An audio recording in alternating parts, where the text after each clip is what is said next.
తోటలోనే ఇంకా మరికొన్ని మామిడి కాయలు మామిడి చెట్లు చూపిస్తున్నాయి. కాకపోతే ఇక్కడంతా కలుపు బాగా పెరిగిపోయింది. ఇంటి దగ్గర మా నాన్నగారు మా అమ్మ ఇద్దరే ఉంటారు కదా. నాన్నగారేమో 65+ ఇయర్స్ ఏజ్లో కూడా ఈ తోట పని చేస్తూ ఉంటారు. ఆయన ఓపిక. ఇప్పుడు ఎండలు బాగా పెరిగిపోయినాయి కాబట్టి కొంత చేయలేక ఇటువైపు కలుపు వదిలేశారు. అటంతా బాగా చేశారు. నేను నిమ్మ చెట్టు కానీ కాయలు చిన్న చిన్నగా ఉన్నాయి. ఇంకా ఇదేదో బంతి ఇంగ్లీష్ బంతి. ఇదైతే మా తోట నిండా అడుగడుగున కూడా ఉన్నది.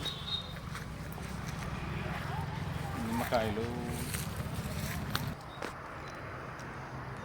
ఇది మామిడే.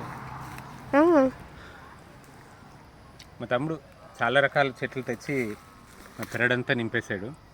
రసాలు, చెరుకు రసాలు, బంగినపల్లి, ఇలా మనం బోత్ తెలుగు స్టేట్స్లో కనిపించే వేరు రకాల మామిడి అంతా కూడా ఎక్కువ మామిడి చెట్లు ఉన్నాయి. అలాగని కేవలం మామిడి తోట మాత్రమే కాదు, మిగతా అన్ని రకాల పండ్ల మొక్కలు కూడా ఉన్నాయి.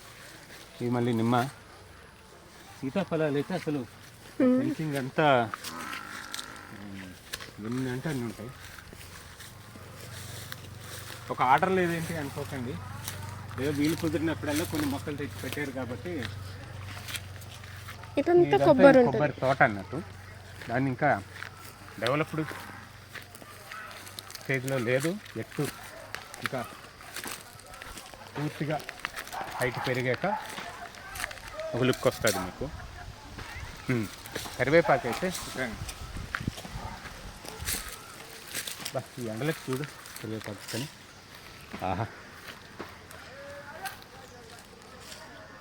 ఈ కరివేపాకు ఇదైతే మా చిన్నప్పటి నుంచి ఉన్న చెట్టే, పాత చెట్టు.